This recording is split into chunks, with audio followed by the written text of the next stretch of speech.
Réfléchissons à l'un des plus grands mystères de notre tradition, la nature véritable de la paix divine et l'audace qu'il faut parfois déployer pour la faire descendre sur la terre. Comment un acte de violence ou d'insoumission spirituelle peut-il devenir la source de l'harmonie? Relions Rabbi Elimelech de Lizaz, il y a environ 250 ans, à la figure biblique de Pinchas, 3000 ans plus tôt, découvrant ainsi le secret des âmes qui bousculent l'ordre établi afin de sauver le monde. Imaginons un hiver glacial dans la ville de Lizensk. Une terrible épidémie s'acharne sur les êtres les plus purs de la communauté, emportant les jeunes enfants les uns après les autres. Le deuil, les larmes et une grande détresse envahissent chaque maison. Face à cette calamité, le grand maître, Rabbi Elimelech de Lizensk, refuse de se résigner. Jour après jour, il s'impose des jeûnes rigoureux.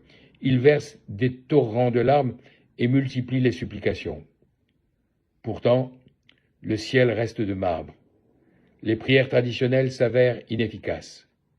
Le décret de mort continue de sévir.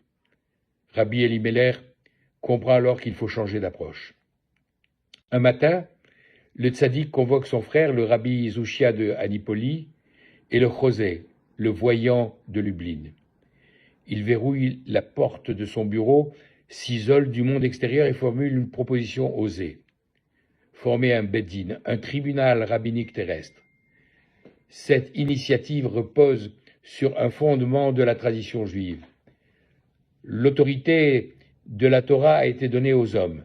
Lorsque des sages légifèrent ici-bas, en conformité avec la loi divine, la Cour céleste est obligée de ratifier leur verdict. Rabbi Elimelech s'assied au centre, en tant que président, installe son frère à sa droite et le voyant de Lublin à sa gauche. Le procès commence. Une accusation formelle est déposée non pas contre un homme, mais contre notre Créateur lui-même. La plainte s'appuie sur la Torah. En effet, la loi exige d'un père qu'il nourrisse, protège et préserve la vie de ses enfants. Or, l'Éternel, notre Père, laisse ses enfants mourir à Lizensk. Après délibération, le verdict tombe audacieux. Bien que le peuple d'Israël soit imparfait, la vie humaine doit primer. En conséquence, le tribunal de Lizensk condamne la rigueur céleste à s'effacer devant la miséricorde. Une fois le jugement rédigé et signé, Rabbi Elimelech lève les yeux vers les cieux et s'exclame avec une audace inouïe. Maître du monde, en tant que juge établi selon ta propre loi, nous avons accompli notre mission. Nous avons appliqué strictement ta justice. Il ne te reste plus qu'à agir en père et à ramener la paix au sein de ton peuple.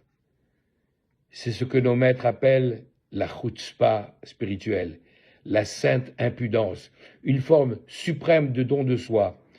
La Messirut Nefesh, où l'homme utilise la loi non pas pour se révolter, mais pour contraindre la rigueur divine à se transformer en bienveillance. L'impact dans le ciel est instantané. Au moment même où le verdict terrestre est prononcé, l'épidémie s'arrête net à Lizensk. Le décret est brisé et plus aucun enfant ne tombe malade. Rabbi Elimelech a su forcer les portes de la miséricorde. Cette démarche extraordinaire n'est pas une invention du chassidisme. Elle possède un célèbre précédent biblique, l'action de Pinchas dans le désert. Face à la débauche publique de Zimri, le prince de la tribu de Shimon, et devant la stupéfaction de Moïse et des anciens, le peuple d'Israël mourait par milliers d'une épidémie. Pinchas s'est dressé, a saisi une lampe et a appliqué de sa propre initiative une loi extrêmement singulière, qualifiée par les sages de « halacha ve'en morin ken ». C'est une loi valable, mais que l'on n'enseigne pas publiquement. En agissant ainsi, sans en recevoir l'ordre, Pinchas a pris la place de Dieu sur terre. Comme le souligne Rashi, il a exprimé la colère que Dieu aurait dû exprimer, détournant ainsi la rigueur divine pour mieux protéger le peuple. En tuant le fauteur, Il stoppa net l'épidémie. Rabbi Elimelech de Lizaz n'a fait que canaliser ce modèle exact d'audace réparatrice 3000 ans plus tard. Pour comprendre ce qui relie Pinchas à Rabbi Elimelech, rappelons une distinction capitale entre deux catégories d'actions. Metsuvé VOC, avoir reçu l'ordre et ensuite agir, V, Eno Metsuvé VOC, et agir sans en avoir reçu l'ordre. La première voie, donc, Metsuvé VOC, avoir reçu l'ordre et agir, définit notre époque actuelle, comme celle de Moïse et d'Aaron, celle du devoir, où l'homme lutte pas à pas contre le Yetzer Hara, son penchant au mal, pour se soumettre à la volonté divine. Pour les sages, celui qui accomplit une action parce qu'il en a reçu l'ordre possède un mérite supérieur, car la responsabilité et la résistance intérieure sont plus grandes. La seconde voie, Eno Metsuvé VOC, agir sans en avoir reçu l'ordre, correspond à l'idéal de l'ère messianique.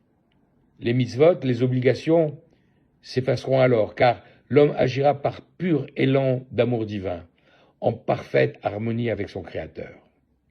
Cette différence entre le commandé et le non commandé permet de comprendre le drame survenu le jour de l'inauguration du tabernacle, la mort de Nadav et Abihu, les fils d'Aaron, qui, animés par un amour infini débouillé de tout intérêt personnel, ont apporté un feu étranger devant l'Éternel, un feu qu'il ne leur avait pas été ordonné d'offrir. Leur motivation secrète était d'une noblesse absolue mais terriblement dangereuse. Ils possédaient cette même audace spirituelle.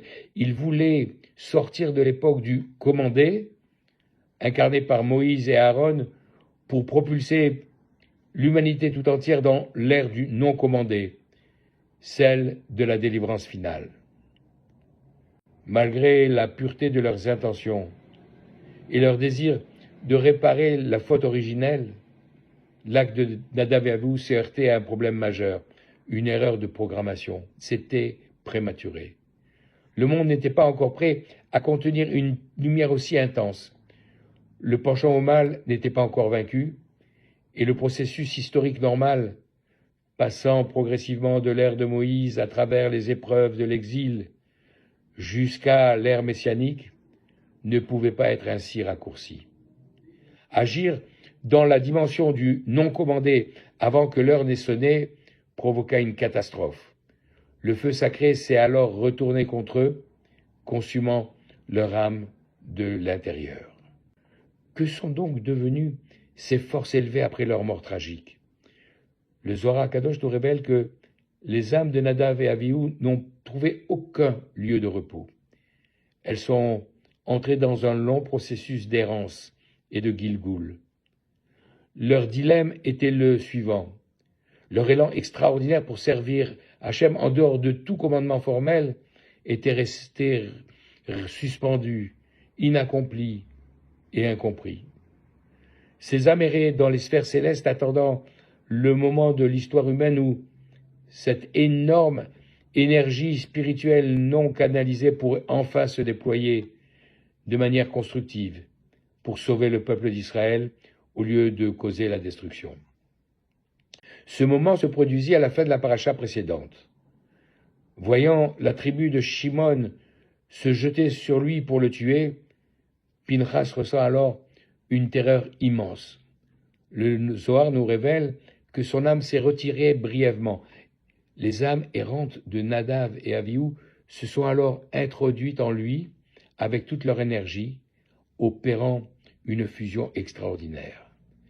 C'est le grand tikkun, la grande réparation ultime. Leur désir d'agir sans ordre trouve enfin une application légitime. En éliminant le prince, cause de la plaie qui a décimé 24 000 hommes, Pinchas sauva d'innombrables vies au bon moment. C'est pourquoi Dieu lui accorda une récompense unique, l'alliance de la paix, et beriti shalom. Il fait de lui la figure immortelle du prophète Élie, celui qui unira les cœurs et annoncera la paix messianique. Lorsqu'elle est pure et synchronisée, l'audace spirituelle authentique devient la clé qui transforme la rigueur céleste en paix éternelle. Cette alliance ne se limite pas à l'époque de Pinchas. Nos sages nous révèlent son identité future. Pinchas ou Eliaou. Pinchas, c'est le prophète Élie. Pourquoi cette immortalité? Parce qu'en acceptant d'intégrer les âmes de Nadav et Abihu pour réparer leur élan, Pinchas a transformé ce potentiel de destruction en un réservoir d'harmonie parfaite. La lance qui a transpercé les pécheurs devient le souffle qui unira les mondes. Le prophète Élie est celui qui redescend à chaque circoncision pour témoigner de la fidélité d'Israël. Et c'est lui qui, à la fin des temps, aura pour mission de restaurer la paix universelle, de guérir les ruptures familiales et d'annoncer la délivrance finale comme nous le chantons. Inne anochi sholeach lachem. Voici, je vous envoie Élie, le prophète. Avant que ne vienne le jour de l'Éternel, grand et redoutable, il ramènera le cœur des pères vers leurs enfants. Qu'il s'agisse de Pinchas devant la tribu de Shimon ou de Rabbi Eliezer de Lizensk, traînant la rigueur céleste devant son tribunal terrestre, la démarche est identique. C'est le pouvoir de la Messirut Nefesh, le don de soi absolu. Lorsque le monde est en danger et que les voies des prières ordinaires semblent bloquées, Hachem attend de l'homme cette audace. Non pas une révolte, mais un élan d'amour si pur qu'il s'affranchit des règles établies pour réveiller la miséricorde suprême. En osant agir à sa place, en devenant les partenaires de la justice divine, cette tzaddik nous enseigne que la paix n'est pas une simple absence de conflit, mais c'est une harmonie supérieure, que l'homme a le pouvoir, par son audace spirituelle, de faire descendre définitivement sur la terre. En attendant l'arrivée prochaine d'Eliaou Hanavi, je vous souhaite Shabbat Pinchas Shalom.